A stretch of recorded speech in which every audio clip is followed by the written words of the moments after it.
Саламатсыздар. 30-шы жаттығудың бірінші есебі. Бір-біріне жақын арақашықта орналасқан екі параллель металл пластиналардың бір-біріне заряд беріледі дейді. Заряд 4 нанокулон. Екінші пластинаның әрбір қабырғасына қандай зарядтар индукцияланады? Пластиналар арасындағы өріс кернеуін анықтаңдар дейді. Индукцияланады дейді. Индукцияланудың өзінің бір заңдылық ережесі бар. Қазір сонымен таныстыра өтеміз. Так. Q1 табамыз. Екінші заряд табамыз. Электр өрісінің кернеулігін табамыз.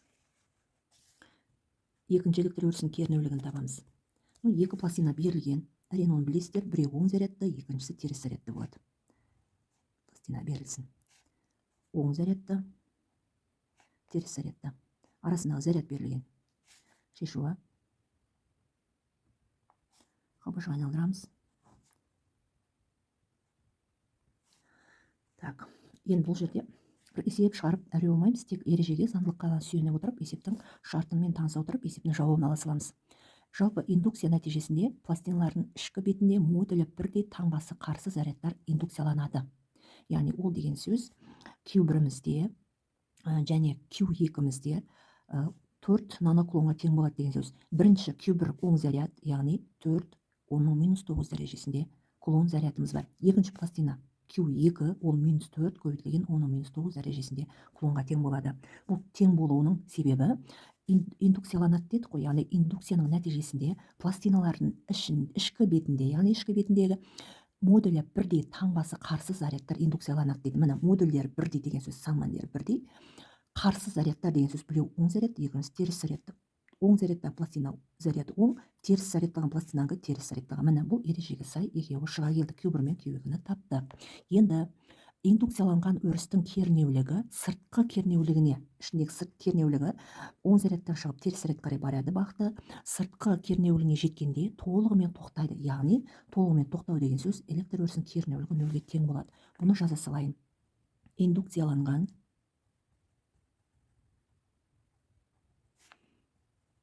өрістің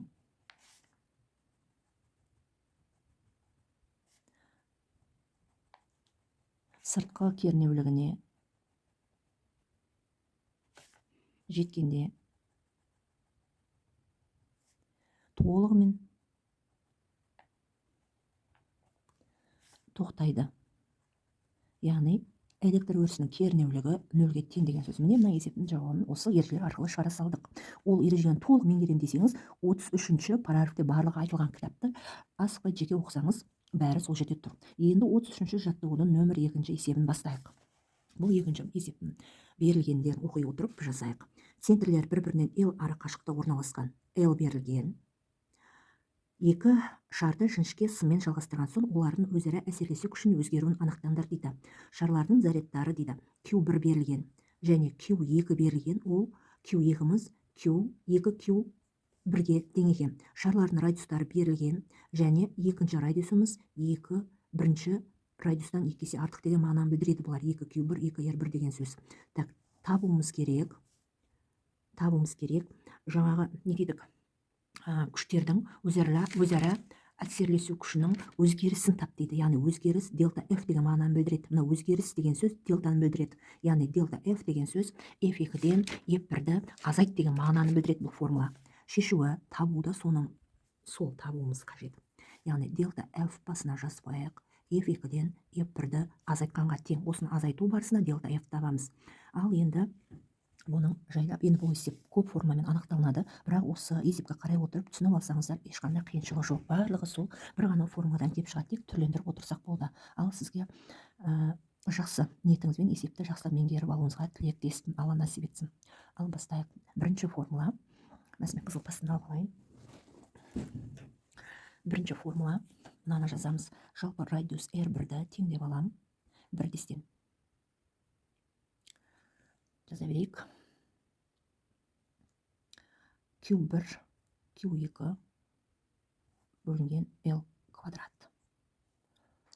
Так, бұлымыз тең болады К. Q1-ге біз нені апарып қоямыз? Q1-ге мына берілген апарып қоямыз. Q1-дің өзін жазамыз да, Q2-ге 2 Q1-ді апарып қоям. L квадрат деп қоям. Так, мынау R1 емес, бұл F. бірінші күш болады мынау. F бірінші күшіміз. Бұл бірінші формула. Міне, бірінші формуламыз дайын тұр. Ал әрмен қарай мынаны квадраттап та жасап жіберуге болады. Тең деп қоя салайын. Тең К2 Q1-дің квадраты бөлінген L квадрат. Негізінен сан алдына жазылады әріптердің. Мына түрде жазып қояйық. Сіздерге дайын қылып. Міне.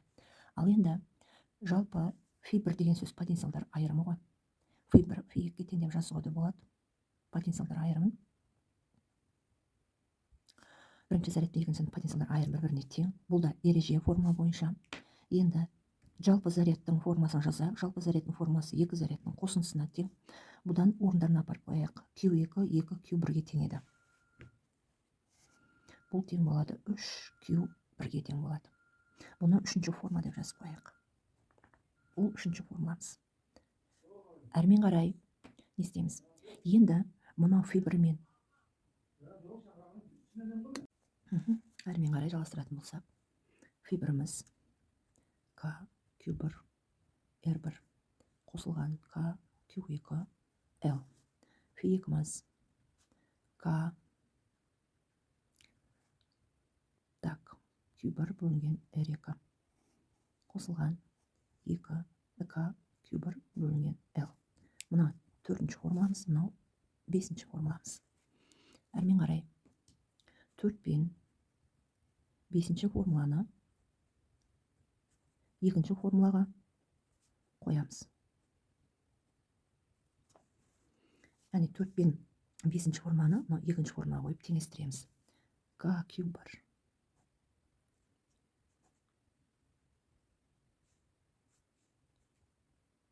на Q2.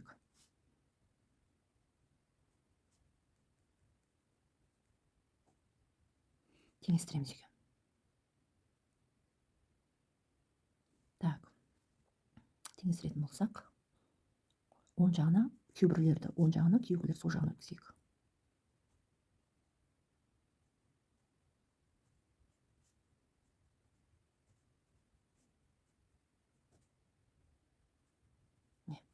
Азайттық. Енді ұқсас мүшелерді жақшаның сыртына шығарамыз. Мына жерде К мен Q1 ұқсас.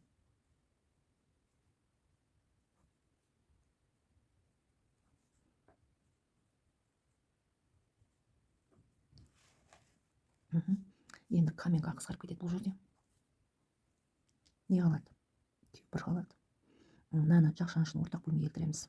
Мынаған L-ден, мынаған R1-ден береміз да, бөлшектің бөлімі R1 көбейтілген L болады. Мына да дәл солай. L азайтқан R2 болады да, бөлшектің бөлімі R2 көбейтілген L болады. Мына ортақ бөлімге келтіріп алдық, бәрін реттеп алдық. Енді әрмен қарай осы жерден Q1-ді табуымыз керек.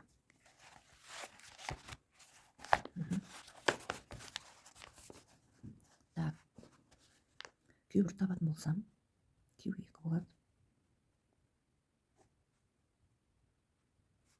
Бөлу болады. Так, бұнымыз тең болады. Q2-міз тең болады да. R2 ғой. R2 мына көбейту болады да, кері бөлшекке айналады. Так. Мына арасы мына минус ғой. Мына көбейту алынна шығады да. Мына бөлшектің бөліміне түседі. Так. Бұдан кеп шығады. Тең болады. Тең болады, жақшаны ашып көбейтсек те болады. Немесе дәл осы тұрған жерден мынаған тең болады ғой. Q1 тең Q2 көбейтілген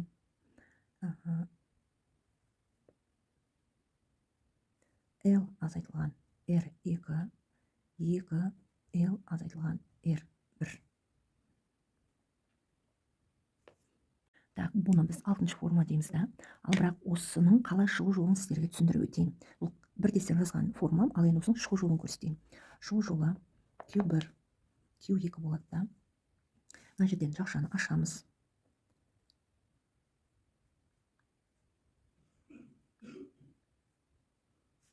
Бөлшек R квадрат R2 азайтылған L r1 көбейтілген r2. Мынау жақшаны l-ді мынаған көбейттік, кейін r1-ді мынаған көбейттік, азайту болып жазылды. Мына жақшаны ашып бір-біріне көбейткенде мынауым шығады. Бұдан тең болады. Бұл жерде q2-ні жазылады да, көбейту мына жерден ұқсас мүшелер жақшаның сыртына шығамын. l шығарам және r1-ді шығарам. Жақша деймін. Бөлшек болады. Мына жерден де l-ді шығарам және r2-ні шығарам. Мына жерде не қалады? Яғни бұл жерде жақшаның ішінде қалады l қалады минус r2 қалады. Ал мына жерде не қалады? Бұл жерде l минус r1 қалады. Бұдан кеп шығады l мен l қысқарады, q2 қалады. Ал енді бізде r1 бөлінген r2 болып тұр. Және жақша бөлшек мына жерде l азайтылған. Жерде l азайтылған r1 болып тұр. Бұдан тең болады. Бізде бастапқыда берілген еді, r2 тең 2 r1-ге деген бастапқы есептің шартында берілген. Осыны апарып, мына r2-ның орнына 2 r1-ді апарып қоям. q2 r1 бөлінген 2 r1 көбейтіледі l азайтылған r2, l азайтылған r1 тең. Мына қысқарып кетеді, не қалады? q2 қалады. Бөлшек l азайтылған r2, мына жерде не қалады? Әдетте бұл жерде 2 деген бар бөлшектің бөлімде, l азайтылған r1. Міне, мынауымыз шықты. Алтыншы формаға шығару жолы осындай, дәлелдеу жолы. Әрмен қарай. Енді q2-ні, осы жерден q2-ні табатын. Жалпы мынандай форма бар тұғын. Алғашқы кезде үшінші форма бар еді, үшінші форманы еске түсірейікші. Үшінші формамыз мынандай еді. Жалпы q жалпы q1 қосылған q2 тең 3 q1 қосылған 2 q1 бұдан 3 q1-ге тең еді, дұрыс па? Біз қазір осыны орнына апарып қоюымыз керек. 3-ке апарып осыны мына шыққан мәндерді мына үшінші формаға апарып қоюым керек. Яғни мынаның орнына осыларды апарып қойсам 3 q1-ге теңестіруім керек. Ал ол үшін q1 неге тең болды? Жалпы q1-іміз мынаған тең болды. Оның орнына апарып қояйық. q2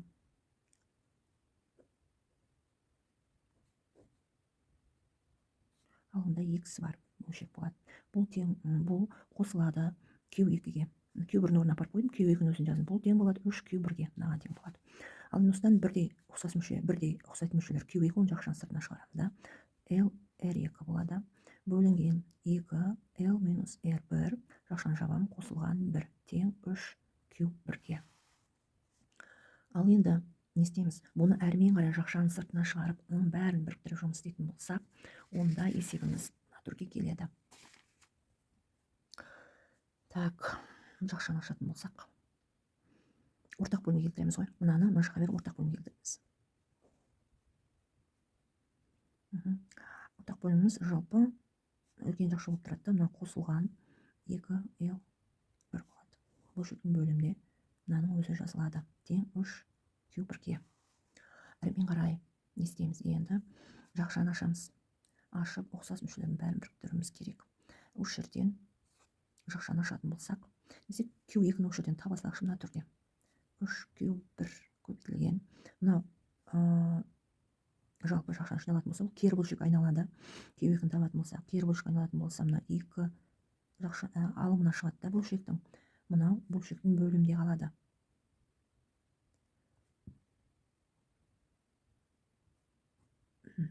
Бұнымыз тең болады. Енді жақшаларды ашамыз. 3 пен 2 көбейтіліп q1-ді береді.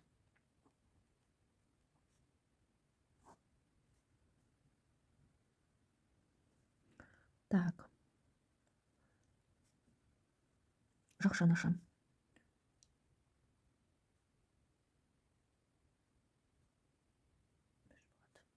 Бұдан тең болады 6 q1 r1. Так, 3 l мен l қосылып, 2 l мен l қосылып 3 l-ді береді. Енді мына жерде r2-міз 2 r1-ге тең еді, соны орнына апарып қоям. 2 r1 азайту 2 r1 шықты. Осыны орнына апарып қоятын болсақ, 3 l жазылады да, мына екеуі қосылып минус 4 r1-ге тең болады. Ал енді не істеледі? Бұл 7-ші формула деп реттеп қояйық. Сонымен жетінші формамыз не болды? Жетінші формамыз осыған тең болады да. Енді негізгі формамыз бар тұғын. Q1 қосылған Q2 тең 3Q1 деген. Ал енді осыдан Q1 табамыз. Q1 тең 3Q1 азайту Q2 тең. Бұл тең болады 3Q1 болады да, азайту Q2-ге мынау жетінші форманы апарып қоямыз. Бұнымыз мына түрде болады. 6Q1 жақша 3L минус 4R1. Бұнымыз тең болады 3Q1-ді жақшаның сыртына шығарамын. Екеуінде де болғандықтан мынаның орнында 1 қалады, мынаның орнында 2 қалады. L азайтылған R1 бөлшек 3L азайту 4R1. Так, үлкен жақшаны шабамын. Бұнымыз тең болады. Енді әрмен қарай мына жердегі жақшалардың үштерін ашамыз. Ортақ бөлме келтіреміз. Мынаған 3L 4L1-ден ортақ бөлме келтіріп, үлкен бөлшектің астына алдында жазам. 3L минус 4R1 азайту жақшаны ашам. 2L минус пен минус плюс 2R1-ді береді. Так, енді бөлшектің бөлімінде 3L азайтылған 4R1 қалады. Ал бұнымыз тең болады. 3Q1-дің өзі жазылады да, мынауымыз не болады? Мына жерден 3L мен 2L азайтылып 1L-ді береді. L-дің өзі жазылады. Азайту минус 4R1 мен плюс 2R1 азайтылып кетеді. Үлкен санның таңбасымен 2R1 қалады. Бөлшектің бөлімдегі мәндер өз күйінше жазылады. Жақшаны жабамыз міне. Ал енді әрмен қарай бұл формамыз өз алдына шықты дейік. Міне, қоршап қояйық, бұл ең негізгі формуламыз. Әрмен қарай жалғастыратын болсақ,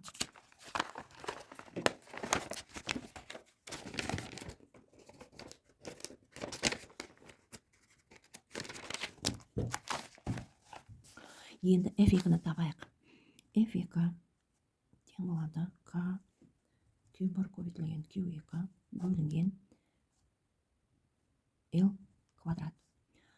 Так, сонымен Q1-іміздің мәнін қоямыз. Жаңағы шыққан мәндерімізді оны былай еткіземіз. 3Q1 2 1 жақша аламыз. Көбейтеміз. Q2-дің мәнін қоям.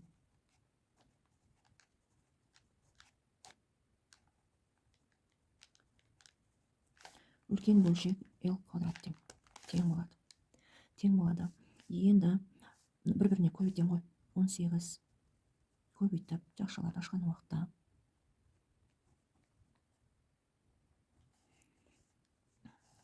мына бөлшектің бөліне түседі.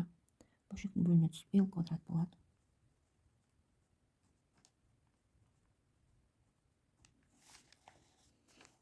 Әрмен қарай 18 Q1 K болады. Мына жерде L 2 R1 өзгенше жазылады. Бөлшек. Мына жерде жақшаны ашатын болсам, немесе бұл мынандай форманы береді. Бұл L квадрат 3L минус 4R1 квадратты береді. Бұл тең болады. Осынша қалдырсақ та болады. Енді бастапқы бірінші формуламыз F2 азайтылған F1 еді ғой. Осының формулаға апарып, мәндерін қоюымыз қажет. F2-ге мына форманы апарып қоямын. Так. 8Q1. Так. K-мыз бар еді ғой. 18 K-мыз бар еді мына жерде. Q1 L квадрат. Жақшаны ашып жұмыс істеген уақытта мынауым шығады. Бөлшек L квадрат. Азайту F1 орнына мынаны апарып қоям. L квадрат тең болады. 2K Q1 жақшаның сыртына шығарам. Жақшаның ішінде 9 қалады.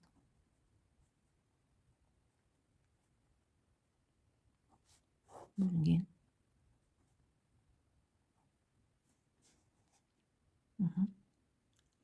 Так, мына жер минус 1 болады. Жақшаның сыртына шығып кеткендіктен. Бұл тең болады. 2K.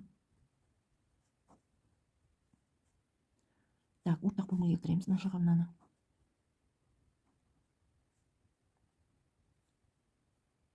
r1-дің квадраты минус 3l 4r1 квадраты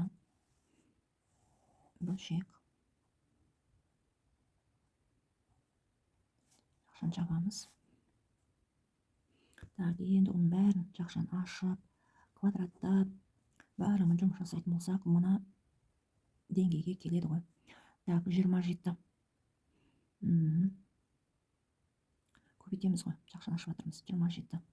L, R1 қосылған 18. 1-дің квадраты. Азайту, мынаны квадраттаймыз.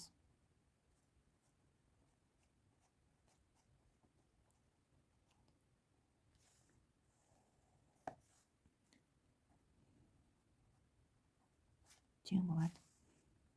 2К Q 1-дің квадраты L квадрат. Бұдан қысқаратындарымыз мына мен қысқарып кетеді. Азайтылып, қосылып, мына мәнге тең болады ғой. 2R1 квадрат болады. Минус 3L R1 болады. Бөлінген 3L минус 4R1-дің квадраты болады. Бұдан кеп шығады 2К Q 1-дің квадраты бөлеміз L квадратқа. Көбейтілген. Бұдан кеп шығады. Ерді жақшаны сыртына шығарам. 2R1 азайту 3L болады. Жақшаны сыртында R1 болады. Бұдан кеп мынаның өзі жазылады. 3L минус 4R1-дің квадраты. Міне, жауабындай шықты есебіміз. Ал енді үшінші есебі. 33-ші таудың үшінші есебі. Берілгені үлкен арақашықтық берілген 10 см. Так, екі нүктелік заряд берілген Q1 тең 6,6 микро. Кулон Q2 беріліпті 1,2 микрокулон. Так, осылар қандай күшпен өзірі әрекеттеседі дейді. Және сол күшпен әрекеттесу барысынан кейін қандай арақашықты орналастыру қажет дейді. Кішкентай ерді табуымыз керек. Қабыршық айналдырамыз. Сантиметр метрге айналдырам. Мынаны кулон болады. Мынауымызда кулон болады. Шешуі. Енді бұл жерде бір айтылатын нәрсе керосин берілгендіктен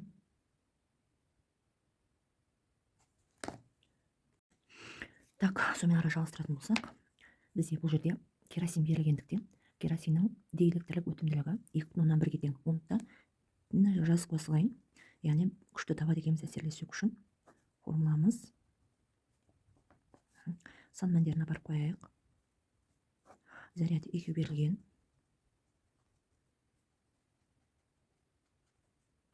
R квадрат деген 0,1-дің квадратын аламыз. Бұнымыз тең болады. Жалпы бәрін көбейтіп, сосын мына жерде эпсилон бар. Диэлектр өтімділік оны мына жерге 2,1-ге тең. Жазып қояйын. Мынауымыз негізгі формуламыз. Мына эпсилон диэлектр өтімділігі. Мына жерге жаздық. Бұдан кеп шығады. Есептейтін болсақ, қазір есептей салайық. Қанша болатын?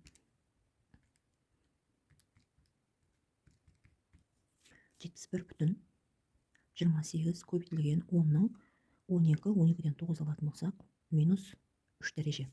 Бөлінген 2,1-ді 0,1-ге көбейтейік. Немесе 2,1 көбейтілген 10-ның минус 2 дәрежесі болады. Так, осыны бөлеміз 2,1-ге.